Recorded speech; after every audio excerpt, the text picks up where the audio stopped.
You said, God, anything you ask in your name, I'm asking. I prayed and woke up disappointed in the morning that I did not die. I was naked before the Lord. And God blessed me through my depression to see that there are a lot of depressed, saved folks in the church. But we won't admit it, and we stay wounded because we're worried about what church folks going to say about us. We're worried about it won't look right.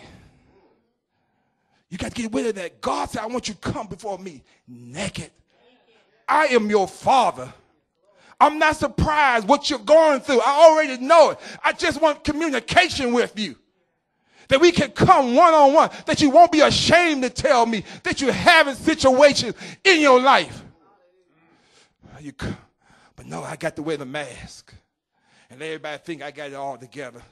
And sometimes I don't. Thank you, sir. But you got to come before the Lord naked. Don't try to fix it up. Because a lot of those folks that are going to judge you, they could care less. When you fall on your face, they're going to say, I told you. You must have done something wrong. But I remember the blind boy. And they asked the question, Jesus, why was he born blind? Did his mama sin? His daddy sin? Somebody must have sinned. Don't you know that some things you're going through, God just let you go through so he can get glory out of it? And your depression might be his glory when he brings you out of it. I told the devil, I said, yes, this week he threw something in my face I didn't expect. But I said, devil, but what you tried years ago, that ain't going to work. You got to try something new. Because God has strengthened me. I'm going to say I'm going to get down sometime. I won't say that the time I won't be disappointed. But I'm not going through that depression I went through one time before. I shall live and not die. Yes, I went through heartaches. Went through depression. But Lord, I come before you naked. I'm pain, Lord. I'm in sorrow. I could care less what the board of bishops think. I'm naked. Oh, bless his name. It's hard. It's hard because I've been in a microscope most of my life. When you're a preacher's kid, be fair or unfair, you just look that different. Same kid could be fighting. They say, now stop it. You fight. Your father a pastor. You can't do that. Then I went into the ministry, and the microscope came even more. I lived under a microscope most of my life. And I'm not your everyday guy. Sometimes I'm just too brutally honest. That's why I don't deal with real sanctified folks too well. I mean, I deal with saved folks. But I've come from the school. You want real deliverance, be real with God. Stop trying to fake it. You want real deliverance, then be real with God. That's why I deal with folks. I talked to a young lady the other day in California. She was very depressed. And I said, well, what do you want the Lord to do for you? She went very theological. I said, cut that out. I'm sitting up here in my pajamas, 3 o'clock in the morning, because it's only like 12 o'clock your time. I don't have time for you to be deep. What do you want from the Lord? Tell it like it is. And sometimes we need to tell it like it is. I'm hurt. It's not easy. Like I said, I lived under this microscope all my life. And it's not easy. God knows it's not easy. When you come home and nobody there is but the walls, you say, hello, walls. And the woman and the child you love more than life is living somewhere else. It's not easy. And the board of bishops tell you, well, if the marriage that worked out, you just got to tough it out till Jesus come back. It's not easy. When the woman you love more than life itself is no longer with you, it's not easy. Not easy. And I'm expecting, when they go home to their wives, I'm expected to come home by myself, come back to church, and act like I'm just so happy in Jesus when I'm disappointed. when I'm lonely. It's not easy. When the person you would give your life for is no longer with you. It's not easy. And so when I went before the Lord this week, seeking him for answers of everything, the Lord said to me, okay, that's all well and good, but what do you really want? I fixed it up. Lord, you know my situation. You know what I'm going through. He said, well, I know all that, but what do you really want? Can you come before me naked? Stop telling Lord, I need a financial blessing. Lord, I'm broke. Don't fix it up. They're about to take my car. They're about to take my home. Lord, this is my situation. He knows you have a financial situation. Lord, I done planted every seed that can be planted. And I still haven't received. Lord, I don't have no more to give.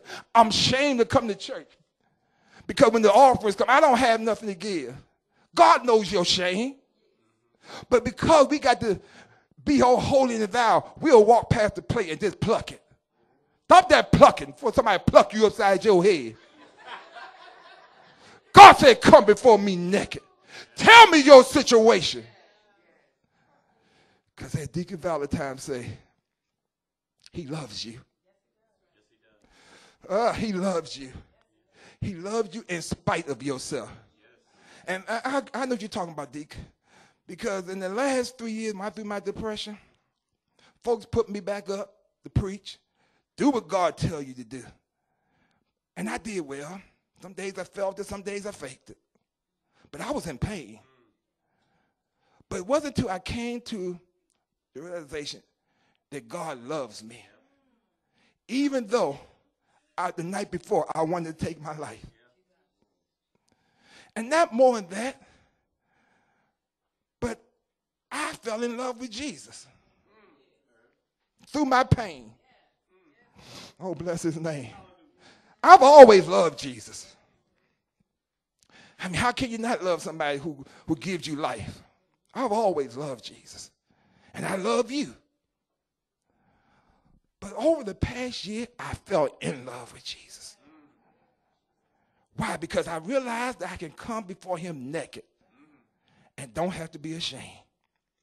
If I mess up, he already knows it. But I can come before him and say, Father, forgive me.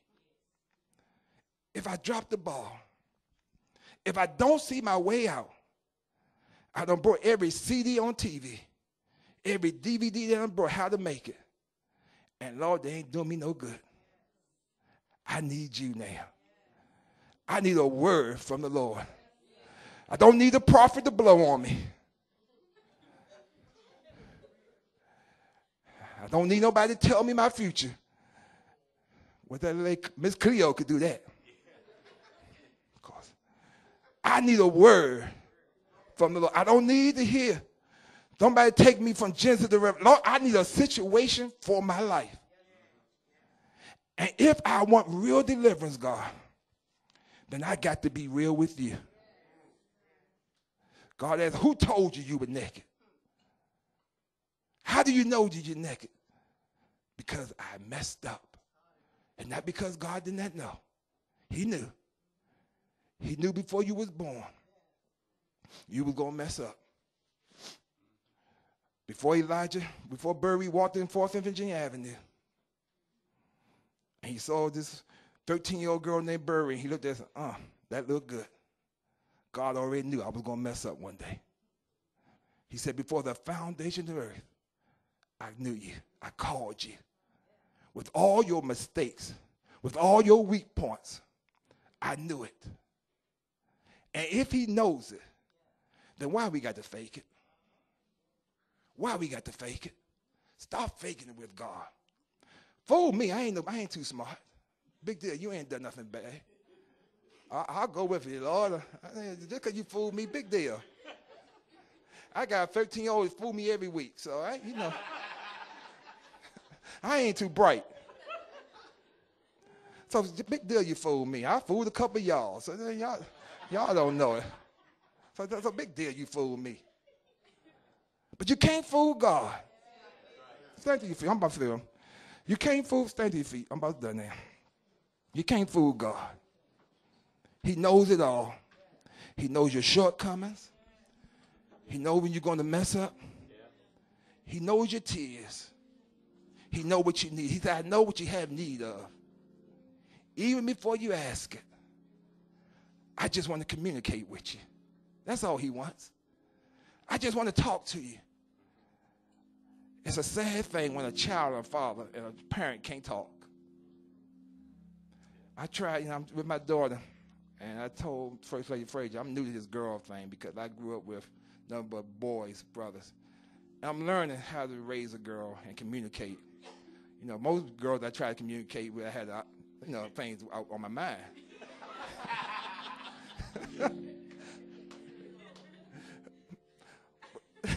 Help me, Jesus. But this one is my daughter. This one God has placed in my responsibility. Yeah. So I want communication that she can come and say, no matter what, Daddy, I'm going through this. And we're getting better. We're getting better. Because I want her to communicate no matter what I've done. And God bless y'all, Pastor. He's such a role model as a father to me. He's such a role model. And I want her to come to Daddy, this is my situation. The only time she comes to me when she wants me to beat up somebody. And I told her I can't go to jail no more. I'm old now. And back then, Dr. Frazier only had 2 daughters. He got a whole lot of his money gone too. So I don't know if he can bail me out this time. But I wanted to come to me and say, Dad, this is my situation. I'm in trouble. How much more can I go to my Heavenly Father? Say, Lord, my problem, this is my problem. I'm lonely. I'm broke. I'm busted. I'm disgusted. I feel unloved. Nobody cares. I feel out here on this island all by myself. I'm not coming to you with my collar. I'm coming before you naked. Oh, the weave, that's gone. You know how much this is my hair, how much not. You know, God, I come before you naked. All my concern, I'm laying it to you. Because you know that you said you'll never leave me, nor forsake me. You the only one that promised you'll be with me always. I'm trusting in you, God. I'm trusting in you.